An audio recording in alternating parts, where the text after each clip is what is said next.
I remember I was at my 34-week appointment with my OBGYN when he asked if I had any questions since we were getting close to birth. Had any questions about birth specifically when I'm in the labor and delivery room, if I had any concerns or anything like that. And I was like, no, I just want to make sure that everybody's going to be on the same page as me for this natural birth that I'm fighting for. And he started laughing at me. Hi, and welcome to another episode of Surrendered Birth Stories. Birth stories, birth education, and the pursuit of surrendering it all to God. Let's get started. Hi, y'all. Hope you are having a great week so far, wherever it is in your week. I'm recording this on a Sunday, the day before it releases, actually, and we had a wonderful weekend. We do a Sabbath for our family for 24 hours from Friday evening to Saturday evening. We started off with a Shabbat meal together on Friday night in our family where we have pizza, but we make challah bread and we do communion and we say special blessings over our children and just kind of start off our time of rest and our time of togetherness with God at the center of it. And then we usually play a game after dinner. We go around the table. We say what everyone's thankful for. And it's funny because our toddlers are still adjusting. Well, they've been doing it for, a few years, and it's kind of all they've ever known at this point. But they'll be like, are we having dinner tonight or are we having Shabbat? Because they know it's different, that Shabbat is a different type of dinner that we only do once a week. So it's really cute seeing them catch on to everything. But we were able to actually go to, here in North Carolina, in Winston-Salem, we went to something called the Caladium this weekend. We had some free passes thanks to my mother, and it was really fun. It was like a combination of a children's museum / science center, and it opened recently, like a few months ago. We usually like to do outdoor adventures on the weekend and go hiking or water holes or just whatever, but it was scattered thunderstorms all day. And so the weather just wasn't going to cooperate with us. So we did this and it was so fun. The kids had a blast, of course. And we actually, really cool feature. I had never seen this anywhere before, but they had like a water section where the kids could do like water play and play with water. And it was really fun. They had all sorts of different things there that I hadn't seen at other places, but it was so cool because you could put your baby in this like high chair looking thing at the water table. So the baby was like surrounded by water and was able to splash and play in the water without really getting soaking wet, because they also had little, what do you call them? Smocks, I guess. Or like rain jackets. I don't know what you want to call them, but things to prevent their clothes from getting soaking wet. Even though they still got wet, I changed them anyways. But Indiana had so much fun splashing in the water, and it was just a great time. Then we came home and had a family movie night, which we try to do on Saturday nights, and made the kids popcorn, and they all sit on the couch together. And it was just a great time, a great Sabbath together. So I hope you guys had a great weekend. Whenever you are listening to this, we did. If you haven't given this show a rating or a review or subscribed to it or any of those things, we really would appreciate it if you did. It's super simple. Just go to the show page wherever you listen to your podcasts, usually on Apple's, where I think most of our listeners are. You just scroll down to where you can see the ratings and reviews, and you simply click write a review, and it'll ask you to rate it too. But writing those reviews, it really does help this show get in front of more people. So that is an amazingly free way that you can help us and help this show out and help other parents out by allowing them to see this and then hear these beautiful birth stories. Now let's get into this week's episode. Were you ever unsatisfied with the care you were receiving from your provider during your pregnancy? Did it give you pause when it came to thinking about how your labor would go? Did you think, well, next time I'll do it differently and switch providers, but I'm too far in this time, it's too late? Why wait for next time? What if there isn't a next time? When Carrie was not happy with her OB at 34 weeks pregnant, she switched to a different practice with midwives. Then did it again a second time, switching from a birth center to a home birth late in the game.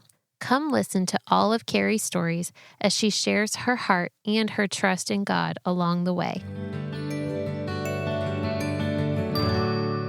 Welcome to another episode of Surrendered Birth Stories. I am your host, Kayla Heater, and today I have Carrie with me. So Carrie, why don't you go ahead and tell us a little bit about yourself, a little bit about your life, and just to let us get to know you a little bit before we hear your story. Okay, well, she said I'm Carrie Pierce. I am a mother of four. Well, I have birthed four of my babies, but my husband has an older son. He doesn't live with us full time currently.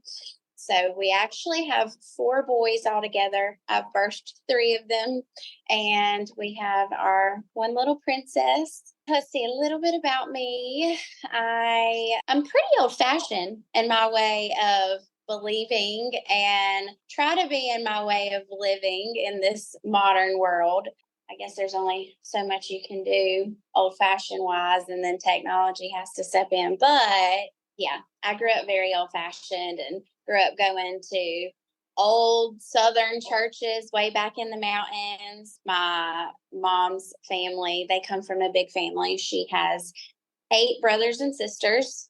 She's not the last one, but including her, there's 9 of them. And so they actually sang bluegrass gospel music. And I grew up traveling to churches and hearing my family sing and hearing about the gospel. And so that's, I'm saved, truly saved. And so that's a big part of my motherhood and instilling the gospel in my children's lives. I would say that's probably, that's who I am in the Lord, who He has me to be, a mother and a wife. And I stay at home and I homeschool. And I don't know if I'll ever have as big a family as my mom came from, but right now I've birthed 4. We have 5 kids total. So we're working on our basketball team, I guess. I was going to say you're pretty far along in the process, though. You could get there. Yep. Let's hear how it all started with your first. How long had y'all been married, or what was it like finding out you were pregnant? Like, tell us that first pregnancy story. Okay. So at that time in my life, we both worked in the medical field. So we were both very medically minded.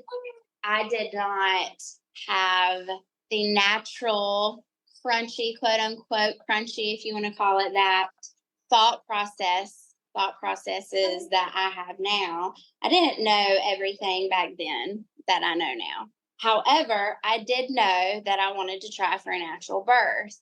I didn't know of any home birth midwives. I didn't know of the birth center that was in Statesville. So I went to a regular OBGYN, but I went to an OBGYN.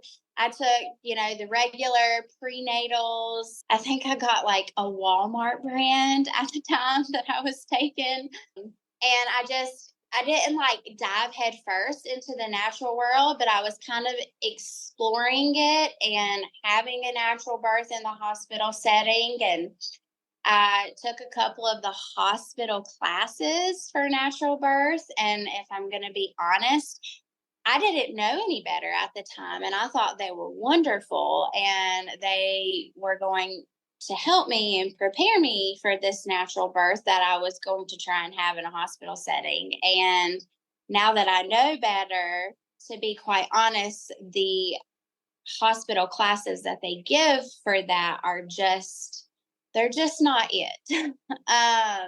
So anyway, I remember I was at my 34-week appointment with my OBGYN when he asked if I had any questions, since we were getting close to birth, had any questions about birth specifically when I'm in the labor and delivery room, if I had any concerns or anything like that. And I was like, no, I just want to make sure that everybody's going to be on the same page as me for this natural birth that I'm fighting for.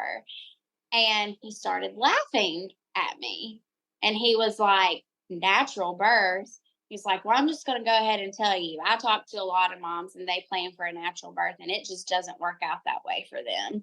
But if that's what you want to go for, that's okay. We'll try for it. And so when I heard him say that to me like that, that was a huge red flag. Well, they're not going to be in my corner when push comes to shove.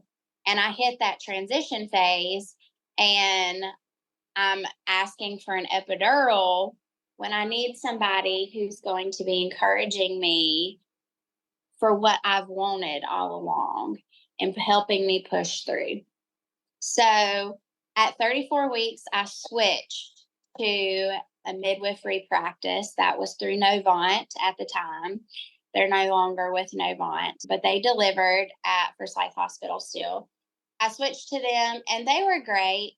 I really liked them, but I'll just say that for me personally, I see a big difference in midwives who practice in the hospital versus midwives who practice home birth, and even midwives who practice in a birthing center type setting, because my second birth would go on to almost be in the birthing center.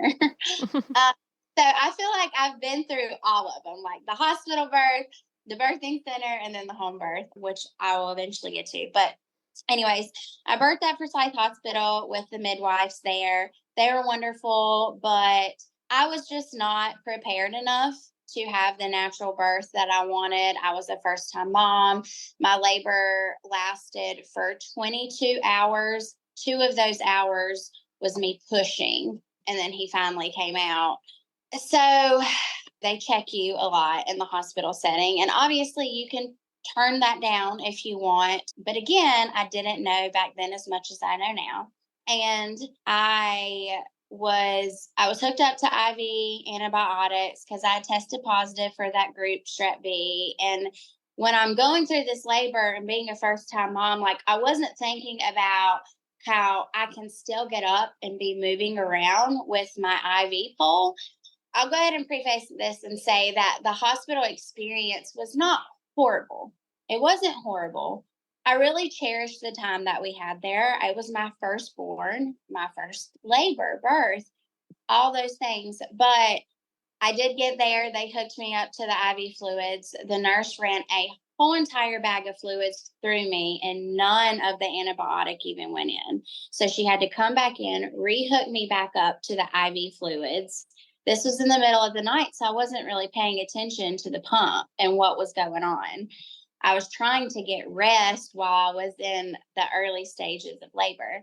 And a whole second bag of fluids went in me, and the antibiotics still hadn't gone through. And so at the hospital, they're just trying to get these antibiotics in because they don't know when you're going to birth the baby, and they want the antibiotics in 4 hours prior to birthing the baby, or that was protocol 8 years ago. I don't know what it is now, but anyways, so that was just kind of rough. It made me very, very swollen. Mm-hmm. I was already swollen from the pressure of baby coming down, but then I was pumped full of fluids, 2 whole bags, plus another third bag by the time they finally got the antibiotics in me. And I was just very swollen all over. And so I wasn't up moving around. I wasn't thinking about that during that time. And had I been, maybe I could have pushed through for my natural labor. I'm not really sure. There was just kind of events that led up to it not working out with the fluids and being hooked up to the IV, and then them checking me. And they told me, obviously, what I was dilated to. And, dilation is just a number, which a lot of people know, but then a lot of people listening to your podcast may not know. And I'll go on to talk about this later with my last birth and how what I was dilated to. Well, we'll just get there in a minute. But they told me what I was dilated to, and I had been laboring for 11 hours at that point and was only dilated to a 5. And it totally bummed me out when I heard that number. And at that point, I started getting the shakes. I tried to stand up to go to the bathroom, and the pain was so bad that I pretty much fell into my husband's arms. And when I tried to stand up, I was shaking uncontrollably. And so now looking back on it, I might have been in transition, even though I was only dilated to a 5, because I hit that point of, I can't do this anymore. I don't want to feel this pain anymore. This is unbearable. I'm shaking. I can't even stand up. And, had I just stuck through a little bit longer, maybe I would have started to dilate very quickly. And who knows what would have ended up happening. But I got the epidural after 11 hours and then proceeded to lay on a bed with an epidural for 9 more hours and then push for 2. So that's how that experience went with my first. I'm assuming you didn't have a doula there or anything like that. No, it was just my husband, and he did what he could at the time with, trying to encourage me, like, honey, this is not what you wanted. We've talked about this before. Maybe he even mentioned, like, maybe you're in transition right now, even though you're only dilated to a 5. But in the middle of all of that pain and also being in the hospital setting and mentally knowing that an epidural was at my grasp, it was just, I hadn't mentally prepared for that marathon. Yeah. Enough. It was a Right. big mind game. It is. Birth is a big mind game. It sure is.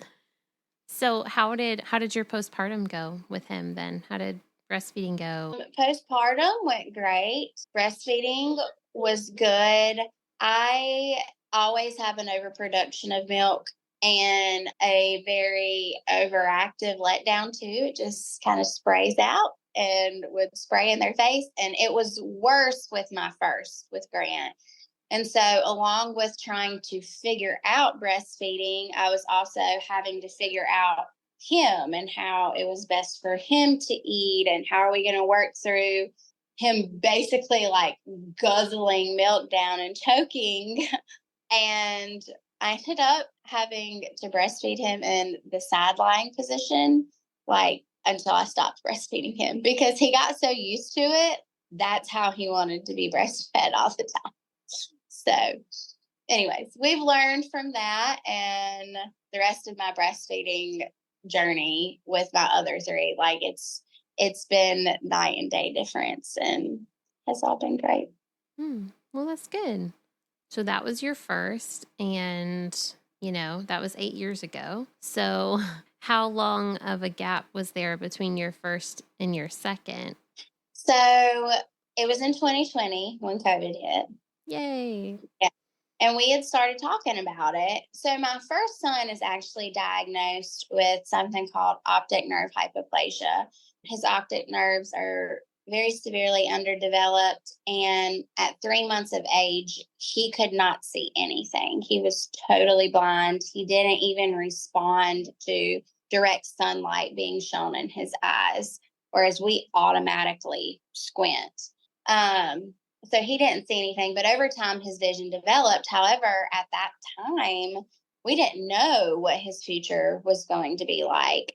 And even at 1, 2 years old, he's still just a toddler and really learning to talk. And so it was hard. I mean, he couldn't really, and to him, what he sees is normal to him. So to get him to verbalize what he's seeing, what he's not seeing, really just he wasn't verbalizing it. We had to learn him by just observing him. So we put it off having another child for several years because we didn't know what his future was going to be like. But then when he hit 4, we realized that, okay, like he has a lot more vision than what the doctors said he was going to end up having, which is completely the Lord. He had so many people praying for him. And the Lord truly heard my prayers when I first found out about his diagnosis and what I prayed for in that parking lot, getting in my car to drive home after that. But so in 2020, 4 years later, we started talking about having another child, and I was getting my body ready for it. I was eating very clean. I had started taking beef liver, and I was so much more down the road in my journey of natural living. And then COVID came about, and all these things just started coming out about our government and all. I mean, I've never been one to like really trust the government, but a lot of stuff started coming out. And I was like, whoa. And then all of the raids that were happening all over, and people just seemed to be going crazy in the world. I mean, everybody felt it, everybody saw what was going on. Just seemed like the world was just being tipped upside down. And so that scared me half to death to bring another child into that craziness. And so I talked myself out of it, and I was like, there's no way I can bring another child into this crazy world. Like, I can't do that to them. As much as I want another baby, like, they don't deserve to be exposed to all of this. And that's when the Lord stepped in and said, but you're not in charge of this. I am in charge. And I am the same today as I was yesterday, as I was 4 years ago when you had your first child, as I was from the beginning of the world. I have you, and it's going to make me emotional, but I have you and I have your children in the palm of my hands, and they will be protected no matter what this world is like. You just have to do your best to mother them how I want you to mother your children. So we had stopped trying, and then I unexpectedly got pregnant with our girl. And it was, so we didn't find out her gender at the anatomy scan. We waited to have like the little popper things the following weekend with our family. And it was just the best thing ever. It was the best surprise. And doing it that way with our family at the farm, it was so fun. And I watched that video still and just relived that moment over and over, finding out that we're going to have a girl. Because I was just so convinced we were going to have another boy. Because like I said, Josh had already had his first boy. He has a wild past, but thankfully he no longer lives his life that way. But that's how that happened with his first son. And then he grew up and calmed down and settled down with me, and we've built our family. But anyway, so with him having his first boy, and then we had another boy, I just totally expected us to keep on having boys. But there we were, pregnant with our daughter. And then she was the one that was going to be at the birth center. So you obviously, your first was in the hospital, but this is several years later, and you have journeyed, down that natural road and done a lot more research and learned a lot more about holistic living. So then I'm assuming you went to seek out the birth center that time instead of the hospital. Yes. I, again, still didn't know of any home birth midwives at the time, because that's what I told Josh. I was like, my husband's name is Josh. I said, I'd really like to have a home birth, but I know that technically it's illegal in North Carolina to have a home birth. I guess it's by CPMs. Is that correct? Correct. So it's legal for anyone to have a home birth in North Carolina. That's totally, you can have your baby wherever you want. It is only illegal for a CPM, a certified professional midwife, to attend your birth. So it's illegal for them because they're technically not licensed in the state. However, a certified nurse midwife who is licensed in the state could attend your home birth legally. Right. Okay. But we get the whole, it's illegal to home birth in North Carolina because I do believe most home births that take place are with CPMs. Yes. And, we all think that is absolutely silly. Ridiculous, yes. Yeah. Especially because they are licensed in all of the states surrounding North Carolina. So. Right. And North Carolina it's like the total opposite of the state of California. And it's even legal in California for CPMs to practice. It's backwards and upside down for sure. And it's all politics and money and red tape and financially driven. But regardless, you didn't know that you could home birth in North Carolina yet. So you went the route of a birth center. Right, I did. I went through the birth center and again, loved them. I had a great experience with every midwife that I had met there. I'm going to be honest here, and there might be some listeners who will think I'm a little out there for thinking this, or there might be most listeners who are totally on board with me with this. But when it came time, I was 36 weeks pregnant, and the COVID vaccine came out. And there was so much information going on in the internet world about it shedding and what the effects were of it shedding. And I'd heard so many stories about mothers who had gotten the COVID vaccine, having stillbirths, and stories about women who hadn't even gotten the vaccine but were around people who had and started having complications in their birth. And I didn't know what was true, what wasn't true about any of it. All I know is it just made me very nervous. And so at my 36-week appointment, the assistant, I can't even remember what her name was, that brought me into the room, checked your vitals and all of that before the midwife come in. We got to talking about it. And she was like, well, because of HIPAA, I obviously can't say who is vaccinated in this office and who isn't, but I can tell you that there are some, and you don't know who is going to attend your birth who has or hasn't been vaccinated. And she was like, if that's going to be a really big concern for you, or is really going to be on your mind while you're laboring, that's something that you might want to think about, because if you're so worried about that, it could stall your labor. Mm-hmm. And so I hadn't gave that a thought about it stalling my labor. I honestly had just hoped that someone might slip up some information to me and let me know who was vaccinated and who wasn't, so I could have that peace of mind of who was in the room with me.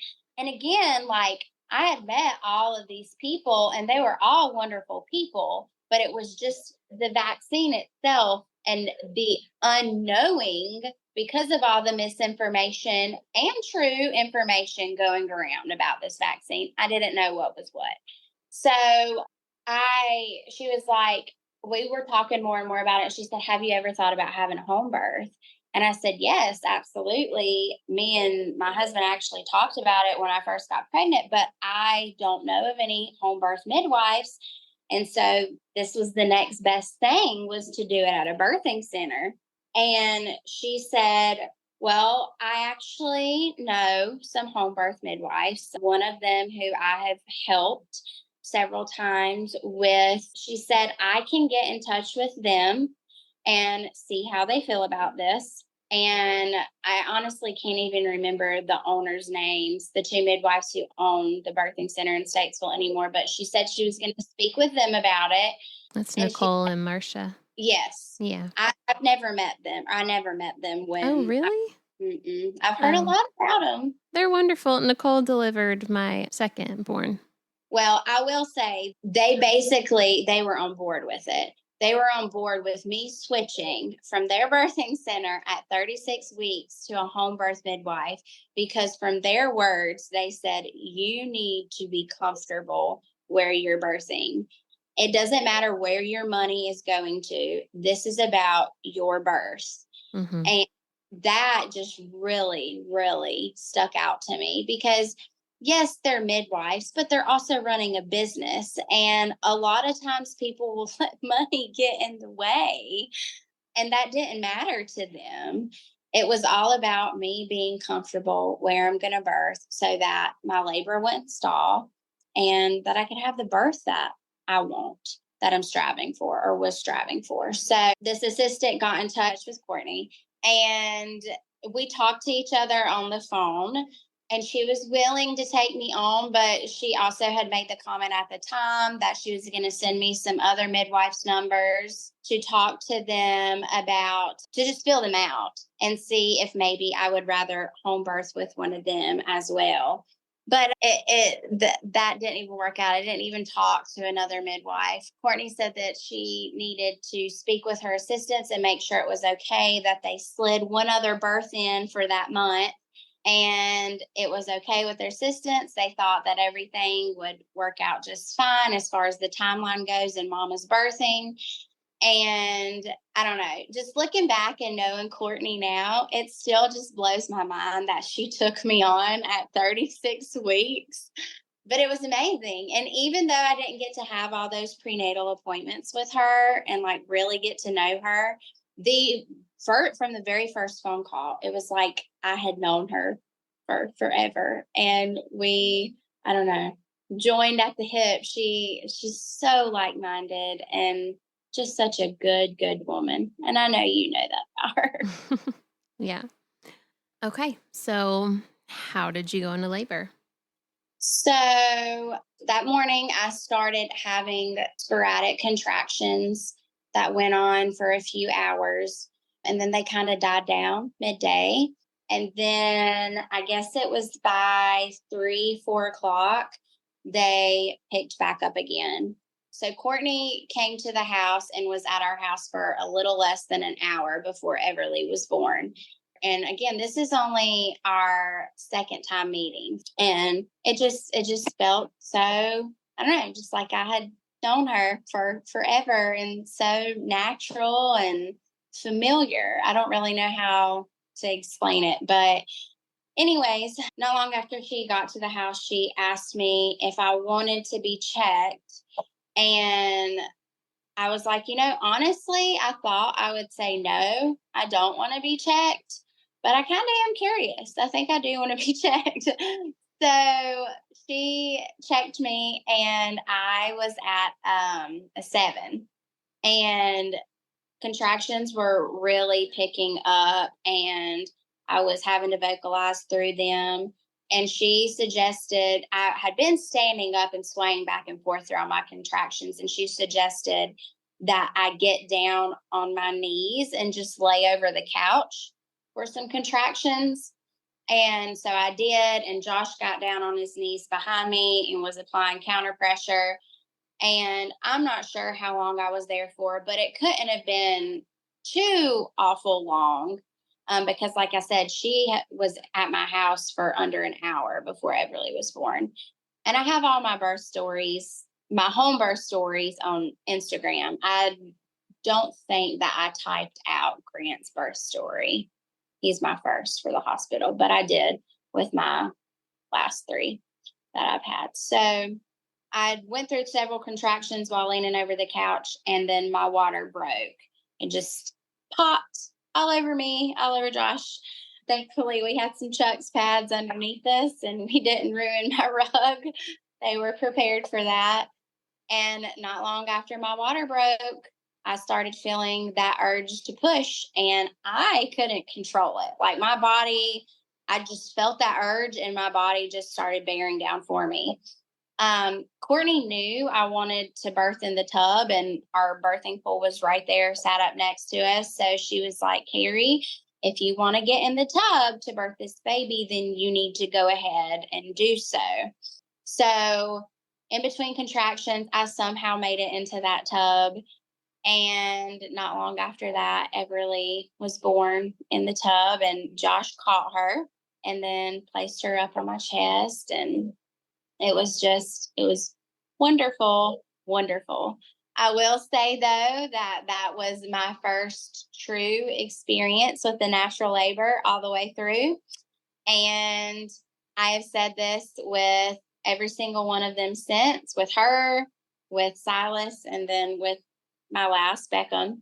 I can labor all day long. Like the laboring doesn't faze me. I mean, it obviously phases me to a certain extent, but I'm good. I get in a groove of how I'm coping with it. And it isn't until my babies start to come out that I honestly feel kind of out of control. And like I'm kind of just holding on for dear life because my body just takes over and pushes my babies out of me very quickly. I literally birth my babies in a matter of just a couple contractions, and they from the time that my body starts pushing. And it's just so intense. And so right after my babies are born, I'm like, I don't think I ever want to do that again. Then give me 24 hours for my hormone levels to do whatever they do, level out or go up or whatever's happening within my hormones. And just having a precious newborn on you, it totally flip flops, and I'm already ready to do it again. I love that. I feel like a lot of home birthers or natural birthers have that experience too. Absolutely. I've heard from a lot of women that pushing is where they get their relief Mm-hmm. and they the pushing phase. But then for me, it's quite the opposite. I love the laboring. I love, feeling those contractions and knowing what's going on in my body. But it's the pushing part that gives me no relief. And I am just like, get this baby out of me. So yeah, I feel that way at first, but then always give me 24 hours and I'm ready. I'm ready for another baby. I'm ready to do it all over again. Okay, so we know you did. You did it all over again a couple more times.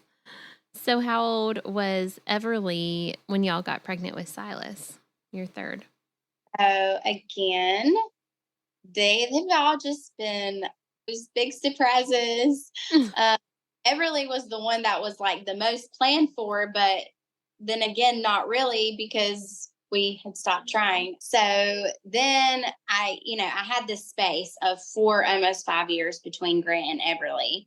And then Everly was born. And then all of a sudden now, here in 2024, I have 3 under 3. So again, the Lord telling me, you don't have control over this. I have a bigger plan than what you think should happen. Severally was a year and a half when Silas was born. So I guess I was around, or she was around 10 months old, I believe, when I found out I was pregnant with Silas. And I cried about it.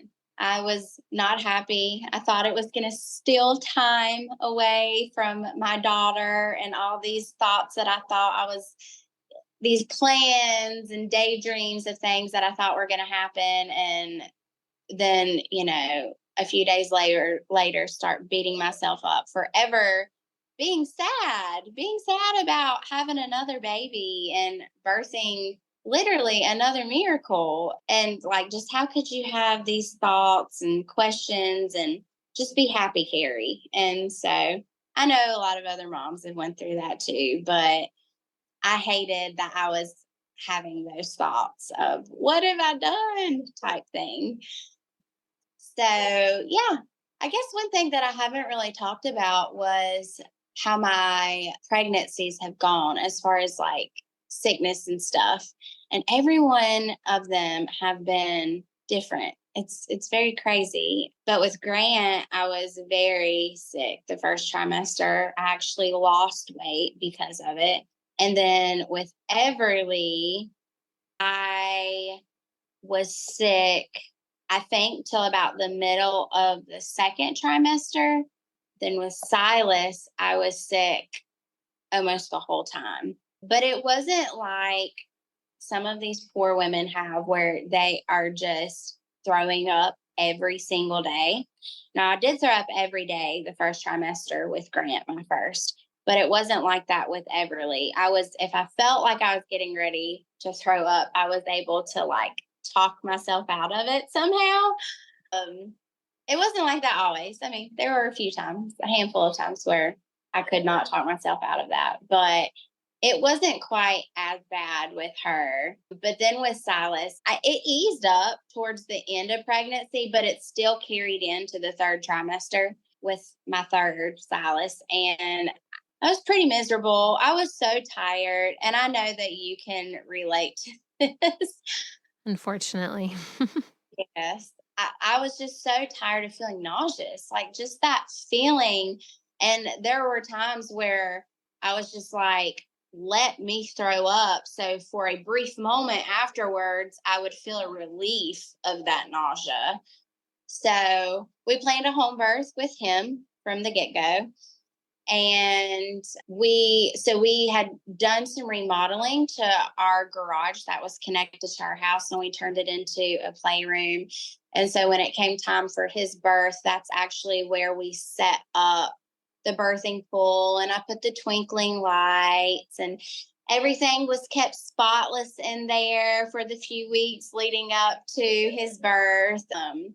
I I had a friend. I have lots of friends who are photographers, but this one friend in particular who was supposed to be there for Everly's birth, but she happened to be out of town when Everly did decide to come. That was kind of a toss up of whether she would be there or not. And she didn't make it. And so we were bound and determined for her to make it to Silas's, which is my third again. We were bound and determined for her to make it to that. And she ended up not making it because Silas came so quickly. But all intentions of birthing in this beautiful space that we had set up, and my photographer was going to be there to capture it all. And at 9 o'clock, the night that he was going to be born, that night, I was tucking my son into his bottom bunk, and I went to climb into the bottom bunk. And as I was climbing in, my water broke. And funny thing is, my water broke first with Grant as well before labor even started. And so my water broke again that night before labor had even started. And Courtney actually questioned whether it was really my water. She was asking me all these questions, and she was like, not that I don't trust that you know what it feels like to have your water broken, but it's just more of a rarity for your water to break before labor starts than it is for you to be in labor and then your water break at some point. Mm-hmm. And so this is now the second time that it's happened for me, and it was with both of my boys. And she had just had a client who was a doula. She obviously didn't tell me who it was, but she was like, she's a doula, so she knows her stuff. And she swore up and down that her water had broke. But when I came over and tested it, it wasn't her water that had broke. And she was telling me about the 2 bags of water and this, that, and the other. So she was like, just try and get some sleep. And, if things progress, give me a call. If not, then I'll talk to you in the morning and we'll go from there. So, like I said, it broke at 9, and my contractions started, I guess, around 10:30, 11 o'clock that night. Contractions started. They did not start immediately like they had with Grant. And they started to really pick up, but it was not enough to where I thought, okay, I couldn't get any rest. But since we knew that the baby was going to be here within the next day or two, hopefully, we were busy getting all the final things done in our house and with the birthing spot and all of that. And I didn't get into bed until 12 o'clock at midnight. And I laid there for 2 hours through those contractions and tried my best to go to sleep. But when I laid down, they really picked up in intensity, and I couldn't sleep through them. I couldn't get any rest. So at 2 o'clock in the morning, I was like, forget this. I'm just going to get up and move around, and maybe it'll help pick things up. So I got up at 2 and walked in to the playroom in my birthing space and just sat there. I turned the lights on and sat there in the darkness with the twinkling lights, and realized that my contractions were really close together. But it was odd to me because I was still walking through them. I was kind of like humming and singing as the contractions were happening. And so I decided to time them, and I was like, oh my gosh, these contractions are coming every 2 minutes. I should probably call Courtney because they're really close together. But it was throwing me off because I was talking and was fine for the most part through them. So I called her, and she said, it could be your adrenaline. get in the bathtub. What do they always tell you? Take a bath and let's see what happens from there. So I got in the bath. She wanted me to be in the bath for about 30 minutes. I did not make it the whole 30 minutes because contractions really picked up in intensity once I got in the bath, which then made me realize, okay, this is not just my adrenaline. This is real. This is getting ready to happen. And there was so much pressure in my bottom that I was having to lift myself up off of the bottom of the tub, and I couldn't bear it anymore. I needed to stand and move because I found that is how I like to labor the best, is standing up. And so when I got out of the tub, I called her, and while I was on the phone with her talking, she was listening to me going through these contractions, and she heard the change in my voice and how I was talking through them fine. And now I was having to really concentrate and vocalize through them with my deep. I don't know, maybe I went through 2, maybe 3 contractions with her on the phone because, like I said, they were so close together. And that last contraction, I told her, I said, Courtney, if I didn't know any better, this baby is coming like now. I just felt, I didn't really feel my baby descending, but I felt whatever that feeling was that my body feels right before it's getting ready to start pushing the baby out. And she was like, okay, I'm going to get off the phone with you. I'm going to call everybody and we're going to head your way. So she hung up real quick, and I knew that the baby was coming. And so my husband was still in the bedroom. My Grant had woken up, and he had Grant come get in the bed with him. So he was laying there with Grant to try and get him to go back to sleep. Because when I finally got up at 2, I told him everything that was going on. And I had even went in there before I called Courtney, before I realized they were 2 minutes apart, or when I realized they were 2 minutes apart, and told him. And he was like, yeah, you should be calling Courtney now. So he knew what was going on, but he was just trying to get Grant back to sleep. And after I got off the phone with her, when I knew that Silas was coming, I was like, okay, I'm going to have to run to this bedroom in between contractions and get Josh, because I might end up having this baby in the hallway if I don't hurry. So I had a contraction, and as soon as that contraction almost died down, before it even ended, I like jetted out of the bathroom to go and get my husband out of the bedroom. And I was like, Josh, the baby's coming. Like, I didn't even hold back my voice. I hollered, ran back into the bathroom, and leaned over the bathroom sink. So keep in mind, I had this pretty birth room set up to birth in. And here I am in my bathroom. And for all you listeners, my bathroom is that, I don't know, 1970s style with the pink tile all over the walls. Everything super outdated. So yes, here I was in this ugly bathroom birthing, which I did not want, but I didn't care. I needed to get leaned over something and ready because this baby was getting ready to shoot out of me. Josh got in the bathroom. He immediately picked up the phone and called Courtney. She heard what was going on, so she clicked FaceTime.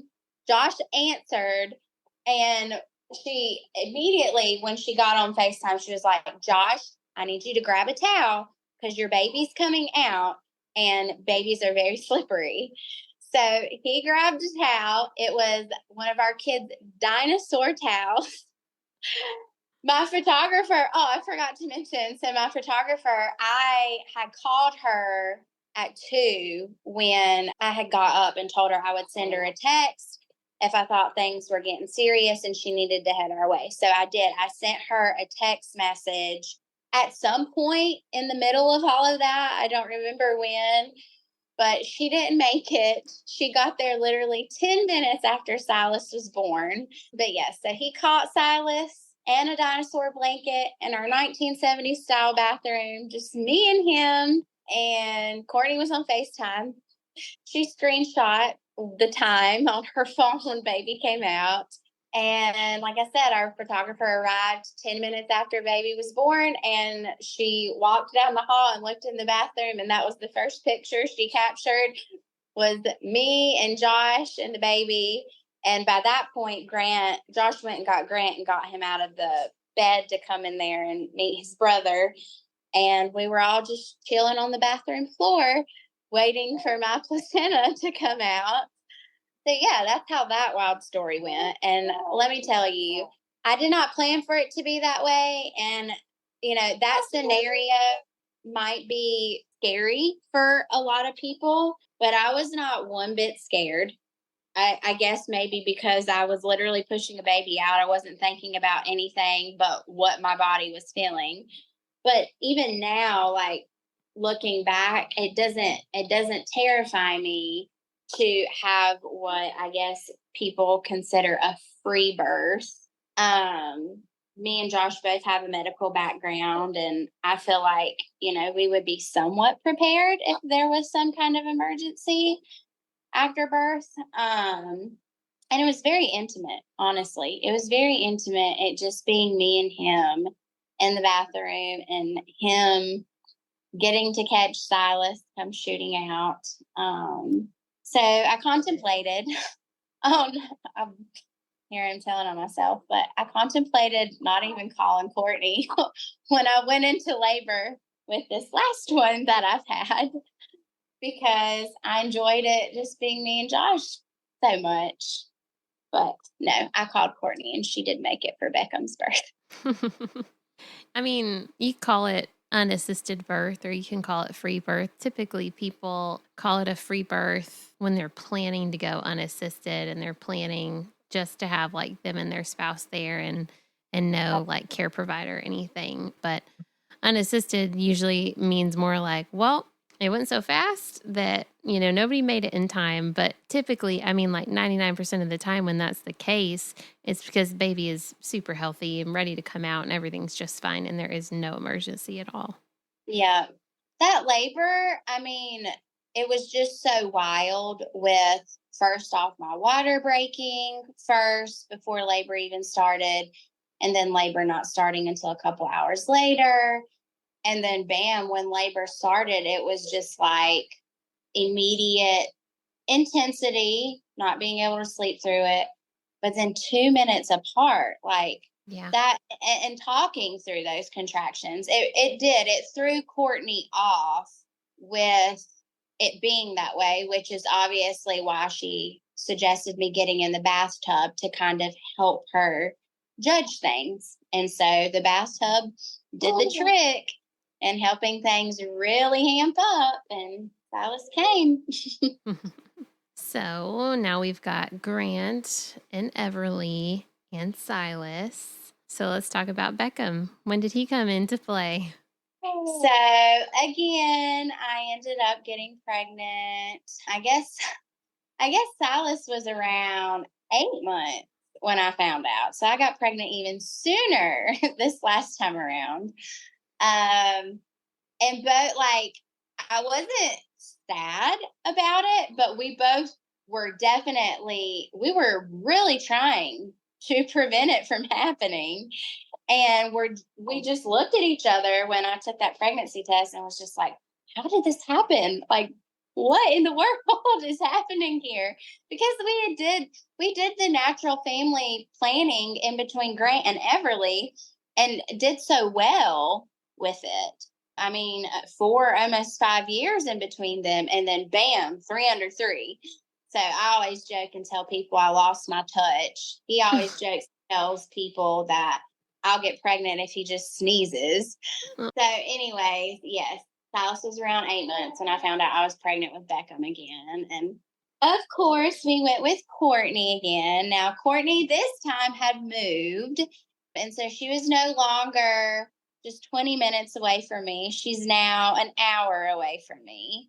So with having that quick of a labor with Silas and her not making it in time, it made me, so I wasn't scared to birth with just my husband, like I said, but I was kind of anxious about the fact, like, here we are going through all our care with her again. I really would like for her to make it this time.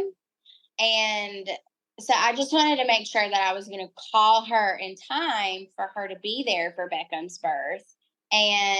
But also not call her too soon and her have to wait around my house for hours while I labor, Birth, it's a toss up. You never know what's going to happen, how long it's going to take. And every birth is so different from the next. So again, likewise with him, he was a boy and my water broke first, just like it did with my other two boys, which is very wild. Water broke first, but my contractions immediately started this time after. It was the middle of the night. It was, I think, around 3:15 I woke up to my water breaking while I was asleep in bed. And I called Courtney to let her know. And we just kind of kept communication of how my labor was progressing before she finally decided to come out. I'm trying to shorten this and not include every detail since I've been talking so long about all these births. But I'm trying to think. So my water broke at 3:15 and he was born around 7:00 that morning was when he was born. And again, she came just in time for his birth. She was here at our house for a little under an hour before he was born. We again had set up the playroom in hopes of birthing in there. And I did birth in there, but I did not make it into the birth pool. I birthed again, standing up and leaning over something because that is just what felt comfortable to my body. And, you have these plans and things set out of how you want it to be. And a lot of times it just doesn't end up being that way, but it doesn't mean that it's still not going to be magical and peaceful and all the things that you wanted your birth to be just because you didn't birth in the. So one thing that I want to say about this in particular, because this is what I was speaking about at first when it comes to what you're dilated to. And then also I want to touch on this because how precious midwives are and the knowledge that they have. When she got here, I was at that time sitting on the yoga ball and I was leaned over the birthing pool. I was using that as my thing to prop up on and was leaned over it, rocking back and forth on the birthing ball, going through my contractions. And I remember saying to her, Courtney, I don't want to get in the water too soon and it caused my labor to stall, but I also don't want to not make it into the water again, especially when I'm literally standing right here next to it. I want to labor a little bit in the water. Do you think that I should go ahead and get in? And she was like, well, it's really hard to judge that. Your contractions. So my contractions were close together, but they had been close together. It was kind of like Silas's birth. Once the contractions started, they stayed close together. They started 3 minutes apart. And I laid down in between that time for Beckham's birth to see what would happen to him. And they spaced out to like 4 to 5 minutes apart. But then when I got back up, they were again back at 3 minutes apart, but just growing in intensity. So I guess at that point, I don't really know how far apart they were when I was in front of the birthing pool. To me, they felt like I maybe was having a minute break in between them. And so that's why I asked her about going ahead and getting in the birthing pool. And she said, if I check you, it's going to help me a little bit. Not necessarily what you're dilated to, but the position of your cervix, how far up baby's head is, and all of that. So she said, if you want me to, I will. There's no pressure to check you, but it will kind of help me gauge on whether I think it would be a good idea for you to get in the pool or if I want to suggest you getting in a different position because of maybe how baby is positioned. So I was like, okay, let's do it. I said, but I don't want you to tell me what I'm dilated to. I just want you to check me for you to have the information. Don't tell me what my number is. So in between contractions, I laid down. She checked me. And I got up and she said, okay, I will tell you that you are not completely effaced yet, still, and that baby's head is pretty high up still. She said, so I want you to get in squatting positions for your contractions and get as low as you possibly can. So I went, and this is where I leaned. I was standing up, and I leaned over something. And she said, "When you feel that next contraction come, squat as low as you possibly could." Well, they were so intense at this point that I really did not squat very low at all. I tried my best, but I have pictures of it, and I was not far down at all. So I went through 2 or 3 contractions like that. And she was like, okay, Carrie, I'm going to have you lean back in Josh's arms. And I want you to put all your weight, just lean back in his arms with his arms up underneath your armpits. And have this next contraction like that. And by leaning back and giving him all your weight and resting on him like that, it's going to cause your body to squat lower than what you have been.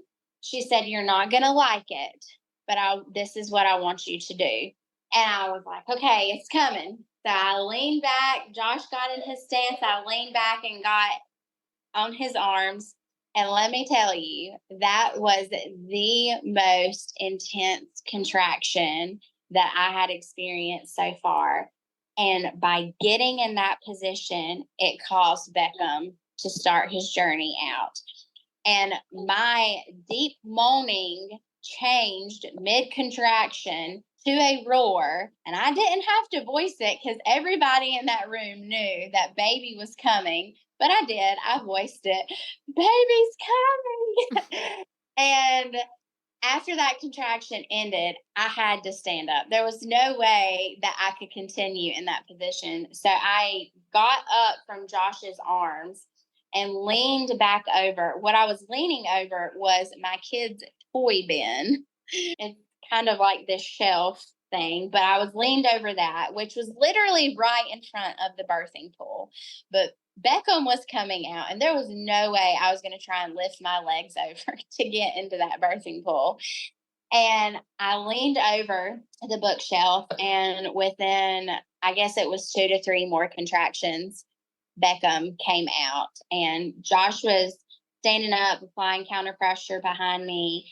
And Katie, who is training with Courtney, she caught Beckham. So I say all that part to say, Courtney later on tells me what I was dilated to when she checked me. So I was dilated to a 6 when she checked me.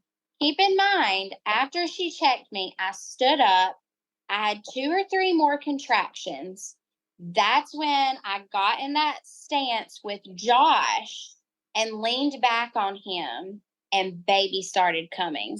And within 2 or 3 more contractions after that, Beckham was born.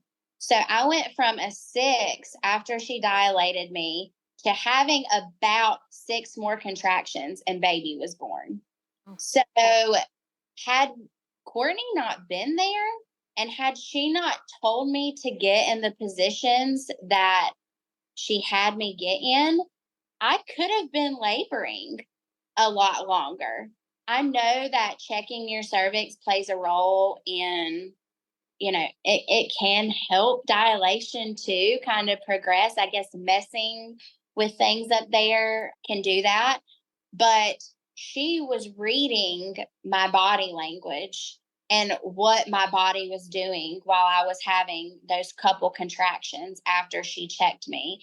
And because of her knowledge and her experience with births, she knew what position to tell me to get in to help bring him down. And boy, did it bring him down, because that just blew my mind when she told me that I was only at a 6, and then 6 more contractions later, my baby was born. Because that's just not what, back when I had Grant for my first birth, like I said, when they checked me and I heard that I was at a 5, I got totally defeated and gave in to the epidural. But that's just a number. Just because you're at a 5, that doesn't tell you that, oh my gosh, you have this so many more hours left of laboring until baby comes, because it doesn't mean that. It could mean that, but it doesn't mean that necessarily. And then the other thing to hit on too was with, the thought of me, you know, being okay with it, just me and Josh being there for the birth again, and possibly not calling Courtney in time for the birth of Beckham. Like, thank the Lord that I did, because she was able to bring my baby to me a lot quicker, I would say, than he probably would have came, because I wasn't knowledgeable to get in a position like that. Katie did tell me later on that instinctually my body would have ended up getting low, because that's what it would need to do to bring baby out. But I still could have been in labor quite a bit longer had Courtney not been there. So super thankful for that woman. That whole birth experience, again, just another wonderful birth here at home. And, I didn't make it into the birth pool, but that's okay. And, I'm just so thankful for my home births, and just, the care that you receive during those visits is so much different than the care that you receive at an OBGYN office. It's so much more intimate between you and the midwife that you choose. And it, honestly, enduring all the sickness through pregnancy, enduring the pain that you go through with laboring and delivering the baby, I don't know, even going through all of that, like, there's something about it that becomes addicting, and you just want to do it again and again. And of course, newborn snuggles are addicting within themselves. So you just want to have all the newborn babies. But yes, when you have experiences like that, and they're so precious and transformative. I mean, they really transform you as a mother and a woman. And especially when you meet someone like Courtney and you really get to know her. And I'm sure there's other midwives out there who are like that. But I don't know. Again, it makes you want to keep on having those babies. What would you say was one of the biggest lessons that God has really taught you through all of these experiences? I would just say, through birth in particular, is to trust Him. And in trusting Him, it's knowing that He designed us as women to birth babies. And that while, yes, because we were born in a fallen world, things are not always going to go as they were designed to go, as our bodies were designed to birth babies, because of living in this fallen world.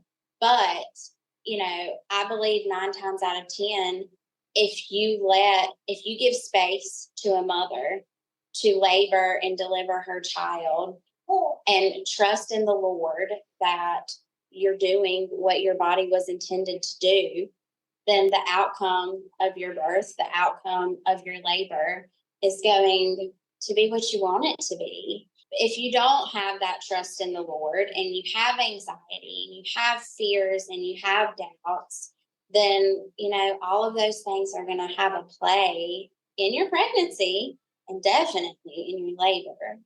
So just trusting in your ability to be able to birth this baby, because that's what the Lord has created you to do. It's beautiful. I agree wholeheartedly. I also agree with the fact that you said it was addicting. And I have really, really, really horrible pregnancies. And so to know that you go through all of that, for so long, and then once the birth happens and you're holding that baby, you're like, yeah, I can totally do that again. Yeah. Yeah, and honestly, I felt that even sooner with this last birth. I was ready to do it again even sooner. I actually think that I felt that right after I had him, and it didn't take a whole 24 hours. So we're kind of in trouble if it's going to continue to be like that. Lord willing, more babies that we have. Well, let's see. You went 10 months, then 8 months. Maybe it'll be 6 months this time. And Ooh. See, that's the one thing that I do hope. I do hope that we can space this next one out a little bit longer, just so that I can have a little bit of a break on my body. No, I agree. Give your body a break. Yeah. Do you have any last thoughts, any last advice you might want to give to any moms out there? I would just say in general, in regards to birth, because of how medicalized birth has become and how it seems like birth has become, and not seems, it's become a business, to trust your instinct, just go with your gut and know that if you're not satisfied with the care that you're receiving, take it from me. You can switch care at the very last minute because I've done it with 2 of my births, 34 and 36 weeks, until you find what you want. And some people are completely comfortable with their OBGYN and birthing in a hospital, and they have a wonderful experience, and that is totally fine. Some people would rather birth at a birthing center versus at home. That's totally fine too. But just know that you are in charge of your birth, not the doctor.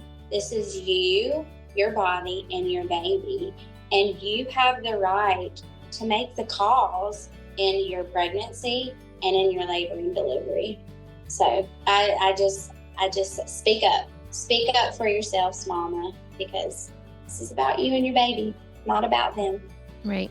They work for you. You don't work for them. Yep. Well, thank you, Carrie. Thanks for coming on and sharing all of these wonderful stories. It's been an absolute pleasure. You are very welcome. Thank you for having me. Thanks again for joining us today. You can reach me at Surrendered Birth Services on Instagram or email me at contact@surrenderedbirthservices.com. Be sure not to miss an episode by hitting subscribe. Also, we'd love for you to leave a review of the show so that more people like you can hear more stories like these. If you really enjoyed this episode in particular, please take a screenshot and post it to your Instagram story, tagging Surrendered Birth Services. If you're interested in taking my childbirth classes, birth consultations, or having me as your birth doula, please click on the link in the show notes to take you to my website for online and in-person options. Just as a reminder, this show is not giving medical advice, so please continue to see your personal care provider as needs arise.